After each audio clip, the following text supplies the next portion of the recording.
$500 plus bor va bu $500 plusni qanaqa qilib ko'paytirish degan savolga mana shu biznes model o'rganib, olib kelib qo'yib sotganingizdan keyin qanchadir miqdorda, misol uchun oyiga 20% dan yoki 30% dan o'sishi mumkin. Ya'ni ko'paytirib plusni daromad qilish imkoniyatini beradi sizga. Assalomu alaykum hurmatli trening ishtirokchilari. Hammalaringizni ushbu videoda ko'rib turganimdan xursandman. Biz mana 3 kunlik trening o'tkazdik va mana shu 3 kun davomida juda ham ko'pchilik foydali, manfaatli bilimlar oldi. Xitoy bozorlari, Xitoydan tovar olib keltirish va uni sotish bo'yicha va undan tashqari ko'pchilik hali darslarimizni ko'rib chiqishga ham ulgurgani yo'q. Qanaqadir vaqt, o'zini o'sha vaziyatlar to'g'ri kelmadi.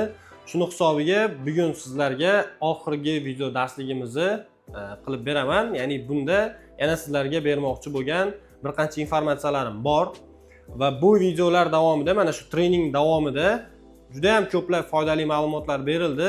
Agar ko'rmagan bo'lsangiz, tepada videolarni hammasini zapislari bor. Bemalol chiqib 1, 2, 3 darsliklarda bemalol ko'rib olsangiz bo'ladi. Ancha foydali ma'lumotlarga ega bo'lasiz va men sizlarga bugun aynan mana shu darslarimiz davomida eng qaymoq joyini, ya'ni Xitoydan tovar olib kelib O'zbekistonda sotishgacha bo'lgan etapda qanaqa zanjirlar bor. Birinchi nima, keyin qanaqa qilib ishlaniladi va buni VIP guruhimiz misolida qanaqa qilib o'rgatib berishimizni sizlarga tushuntirib beraman. O'ylaymanki, darslarimiz foydali bo'ldi. Demak, biz Xitoydan tovar olib keltirmoqchimiz va uni uzun market yoki shunaqa marketplace'larda O'zbekistonda sotish orqali daromad qilmoqchimiz. Qanday qilib boshlaniladi, ya'ni nimalarni o'rganish kerak birinchi o'rinda, xuddi shu narsalarni hozir sizlarga VIP guruhimiz misolida tushuntirib beraman. Bizda guruhimizda birinchi nima o'rgatilinadi? 5 ta bo'limga bo'lib olganmiz va bu 5 ta bo'limning ichida nimalar borligini hozir sizlarga bitta-bitta tushuntirib berib ketaman. Birinchi bo'limimizda birinchi bo'limda sizlarga asosan fundament bilimlar beriladi. Bunda nimalar bo'ladi? Misol uchun Xitoy bozorlari qanaqa o'zi, xitoyliklar qanaqa qilib kelishilinadi xitoyliklar bilan yoki onlayn olgan yaxshimi, offlayn olgan yaxshimi, qancha summa bilan borish kerak, qancha summa bilan borish hojati yo'q. Aynan shunaqa savollarga, ya'ni umumiy Xitoy haqida, xitoylik odamlar, xitoylik bozorlar haqida birinchi fundament darsimizda sizlarga to'liq informatsiyalar beriladi. Ya'ni bitta ishni boshlashdan oldin uni o'zi asosini o'rganib olish, qanday qilib ishlaniladi. Xuddi shunaqa narsalar birinchi fundament darsligimizda beriladi. Ya'ni hozirgi paytda ham ko'pchilik o'ylayapti, onlayn zakaz qilganim yaxshimi yoki Xitoyda offlayn bozoriga borib olganim yaxshimi? Aynan shu masalalarni biz birinchi bo'limda yoritib berganmiz. Qancha summa bilan borish kerak yoki qachon borish kerak, qachon bormaslik kerak, qaysi tovarga borish kerak, qaysi tovarga bormaslik kerak. Aynan siz o'zingizni yo'nalishingizni, o'zingiz strategiyangizni hammasini aniqlashtirib olasiz va bu orqali siz aniq qaror qabul qilib, ana undan keyingi etaplarga o'tishingiz mumkin bo'ladi. Birinchi bo'limda Xitoy haqida fundament bilimlarni to'liq beramiz. Xo'p, ikkinchi bo'limda biz sizlarga VIP guruhimizda nimalarni o'rgatamiz? Xo'p, siz Xitoy haqida umumiy tushunchaga ega bo'ldingiz. Xitoy bozorlaridan tovar olishni tushundingiz. Qaysi bozordan nima olish kerak, shu narsalar hammasi bu joyda o'rgatilinadi. Endi nima tovar olish muhim. Ya'ni siz Xitoyda bilib oldingiz, endi nima tovar olishni aniqlashtirib olishingiz kerak bo'ladi. Bu uchun bizga analiz darslari kerak bo'ladi. Ya'ni analitika darsida biz ichki va tashqi analizni tushuntiramiz. Bunda nimalarni o'rganishingiz mumkin? Hozirgi paytda O'zbekistonda qaysi tovarlar yaxshi ketyapti? Hozirgi paytda O'zbekistonda qaysi tovarga talab yuqori, qaysi tovar qimmat sotilyapti, lekin u tovar Xitoyda arzon? Xuddi shunaqa, ya'ni bozorda analizini, ichki analizda bu marketplace'lardagi analizlarni o'rganishimiz mumkin bo'ladi. Tashqi analizda O'zbekiston bozoridagi talab va taklifni o'rganishimiz mumkin bo'ladi. Aynan mana shu analitika darsligidan keyin siz Xitoydan nima tovar olib kelish kerakligini aniqlashtirib olasiz. Boshqa darsliklarga o'xshab turib, shunchaki Xitoyda Pinduoduo yoki Taobao'ga kirib registratsiyadan o'tib turib tovarni zakaz qilib, uni kelgandan keyin sotish yoki boshqa masalalar haqida o'ylamasdan emas, o'tida sizga aytib o'tganimdek, biz sizlarga tayyor biznes model beramiz VIP guruhimizda. Bu model orqali siz noldan Xitoydan tovar olib kelishdan sotishgacha bo'lgan jarayonni birin-ketin qadamma-qadam o'rganib borishingiz mumkin bo'ladi. Ikkinchi bo'limda biz analitika darslarida aytib o'tganimdek, ichki tashqi analizlar barchasi o'rgatilinib ketiladi. Fundamentda ham offline hamda onlayn bozorlar, Xitoyni bozorlari haqida o'rgatamiz. Analitikada tashqi analitikalar sizlarga o'rgatilinadi. Endi aniqlashtirib oldik, bozorni bildik, nima tovar olishimiz kerakligini bildik. Ana endi hamma kutgan joyi bo'ladi. Bu bizga tovarni buyurtma qilish. Buyurtma qilishda ham bizda ikki xil buyurtma qilish usulimiz bor. O'zi mana onlayn buyurtma qilish, bu onlayn marketplace'lar hisoblanadi.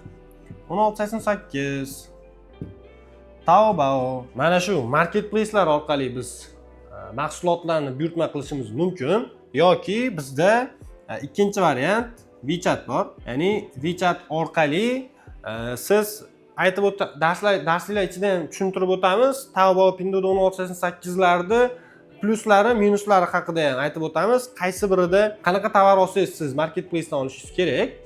Ya'ni ortiqcha ko'p rasxod qilib olmaysiz. Qanaqa tovar olsangiz siz WeChat orqali yoki Xitoy offline bozorlaridan olganingiz yaxshiroq. Shu narsalarni biz sizga ochib beramiz darsliklarning ichida.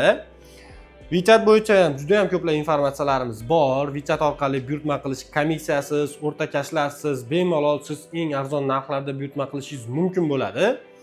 Va bu orqali sizda yana ham arzonroqqa olish ehtimoli paydo bo'ladi. Xo'p, undan tashqari bizda yana qanaqa tovarni buyurtma qilish usuli bor? Bizda onlayn va WeChat orqali undan tashqari biz offline bozorlardan buyerlar orqali ham tovarlarni buyurtma qilishimiz mumkin. Buyerlar orqali buyurtma qilish ham juda ham zo'r hisoblanadi, chunki iloji boricha unda ham siz o'rningizga bitta buyer xitoylik bilan kelishib, savdolashib, eng arzon narxlarda olib berib, tovarlarning sifatlarini ham tekshirib berish orqali sizga eng siz kutganingizdek, ko'ngildagidek tovar yetib kelishi uchun ham buyerlar bilan ishlasangiz, u ham kuchli instrument hisoblanadi. U haqida ham biz aynan mana shu 3-bo'limda, ya'ni tovar buyurtma qilish bo'limida to'liq ma'lumotlarni berib ketamiz va undan tashqari mana shu 3-bo'limga bitta bonus darslik ham qo'shamiz. Unda nima ma'lumotlar beriladi? Bonus darsligimizda biz Xitoyga borib, ya'ni o'zimiz aeroportdan boshlab turib Xitoy bozorlari, Xitoy gostinitsa, misol uchun Xitoyga borganingizdan keyin birinchi nima qilasiz? Taksi chaqirib gostinitsaga borib, gostinitsadan bozorga borib, bozorning kartalarini qanaqa qilib topib, savdogarlar bilan kelishib degan narsalarni hammasini telefonda jonli live, ya'ni jonli tarzda sizlarga olingan videolari bor. Vizani qanaqa olinadi, aeroportda deklaratsiyalar qanaqa to'ldiriladi. Xullas, siz Xitoyga bormasdan turib, Xitoy haqida to'liq tushunchaga, to'liq tasavvurga ega bo'lishingiz mumkin. Aynan shu live videolarimiz orqali va bu live videolarimizni sizlarga WeChat bo'limida mutlaqo bepulga berib yuboramiz. Demak, Xitoy haqida o'rgandik, analiz qildik, tovarni buyurtma qildik 3-bo'limda. Endi bizni qiladigan ishimiz tovarni O'zbekistonga eng arzon usullar orqali logistika kargolardan foydalanib, tovarni tekshirib olib keltirish bo'ladi. Shunda bizda 4-bo'limda logistika, ya'ni tovarni endi O'zbekistongacha olib kelish bo'lgan jarayonlarini biz sizlar bilan 4-bo'limda to'liq ko'rib chiqamiz va bu bo'lim sizlarga juda ham foydali informatsiyalar beradi tovarni olib keltirish bo'yicha. O'ylaymanki, ko'pchilikning og'riqli nuqtasi aynan shu yerda. Xitoydan tovarni oladi, lekin u tovarni O'zbekistonga olib kelgungacha bo'lgan jarayon tovarni o'zidan qimmatga tushib ketadi va bu narsalarni qanday ishlasa arzonroq yo'llari borligini hammasini sizlarga logistika bo'limida to'liq tushuntirib berib ketamiz. Xo'p, keyingi bo'limda endi tovarimizni logistika orqali olib keldik. Hamma narsamiz tayyor, tovarimiz qo'limizda turibdi. Xuddi biz kutgandek, biz kutgan narxlarda keldi. Endi 5-bo'limda sizlarga sotish bo'yicha ma'lumotlar beriladi. Ya'ni bu faqatgina o'sha web guruhimiz Pro tarifida bo'ladi. Start tarifida bo'lsa, faqatgina Xitoydan tovarni buyurtma qilishgacha bo'lgan jarayon o'rgatiladi. Lekin bizni Pro tarifimizda esa sotish bo'yicha ham informatsiyalar to'liq berib boriladi. Shuning uchun agar siz daromad qilmoqchi bo'lsangiz, Pro tarifi sizga mosroq, lekin shunchaki Xitoydan o'zingiz uchun uyga yoki tanish bilishlarga olib keltirib bermoqchi bo'lsangiz, siz uchun Start tarifi ham ma'qul keladi. Xo'p, sotishda bizda sotish ham faqatgina bitta yo'l bilan emas, Zoom marketda sotish, Instagram orqali sotish, Telegram orqali sotish. Xullas, hozirgi paytda onlayn savdo bo'yicha qanaqangi zamonaviy instrumentlardan foydalanib tovarlarni sotishda imkoni bo'lsa, bularning barchasini biz sizlarga aynan mana shu 5-bo'limda to'liq tushuntirib beramiz. O'ylashimcha bunaqangi darajadagi informatsiya beriladigan, bunaqangi qiymati yuqori lekin narxi past bo'lgan dasturlar O'zbekistonda juda ham kam, lekin bu videoni ko'rib turganingiz sizda bu katta imkoniyat hisoblanadi. O'ylaymanki, juda ham ko'plab imkoniyatlar bo'lgan, lekin aynan qaysinisidir ushlab olish, qaysidir imkoniyatdan foydalanish sizni hayotingizni o'zgartirib olishi mumkin va bu ham meni hayotimni o'zgartirgan yo'llardan bittasi mana shu hisoblanadi. Ya'ni Xitoydan tovar olib kelib onlayn sotib, hozirgi paytda mana katta natijalarga erishib olyapmiz. Xudoga shukr. Shu imkoniyatdan foydalanib, siz ham daromad qilmoqchi bo'lsangiz, albatta sizlarni VIP guruhimizda kutib qolaman va aytib o'tganimdek, mana bunaqangi tayyor biznes model hali O'zbekistonda bunaqangi darajada informatsiyalar bilan berilmagan. Tayyor biznes model deganda nimani nazarda tutyapman? Misol uchun siz mana bu bilimlarni olib turib, bu bilimlarni olganingizdan keyin qanchadir pulingiz bor deylik. Misol uchun $500 pulingiz bor va bu $500 pulingizni qanaqa qilib ko'paytirish degan savolga mana shu biznes model sizga agar qunt bilan o'rganib, har bitta aytilgan narsalarni o'z vaqtida qiladigan bo'lsangiz, sizga bu $500 pulingizni o'rganib, olib kelib qo'yib sotganingizdan keyin qanchadir miqdorda, misol uchun oyiga 20% dan yoki 30% dan o'sishi mumkin. Ya'ni ko'paytirib pulingizni daromad qilish imkoniyatini beradi sizga. Men aynan o'zimni boshimdan o'tgan, o'zim qilib kelayotgan, amaliy tajribada bo'layotgan narsani hozir sizlarga o'rgatyapman. Faqatgina harakat bilan bu narsalarni to'liq o'rganib, siz ham Xitoydan tovar buyurtma qilib, uni olib keltirib, aytgan usullarim orqali sotadigan bo'lsangiz, sizda ham, ya'ni bu narsa menda hamda o'quvchilarimda, shogirdlarimda ko'pchilikda o'xshayapti va bu narsa sizda ham o'xshash ehtimoli yuqori, juda ham yuqori. Agar har bitta aytganimizni o'rnida qiladigan bo'lsangiz, siz ham mana shu usul orqali qo'shimcha daromad yoki asosiy daromad ham qilishingiz mumkin bo'ladi. Agar siz yaxshilab o'rganib, bu sohada ketadigan bo'lsangiz va shuni ham hisobga oling. Aynan mana shu onlayn buyurtma qilish va onlayn sotish hozirgi kunda zamonaviy kasblardan hisoblanadi va bu borgan sari rivojlanib boradi. Oddiy misol, Zoom market ochilganida qanaqangi darajada savdo oborotlari kam edi, mana hozirgi paytda $1 milliard dan ortiq savdo aylanmasiga ega va bu borgan sari o'sib boryapti.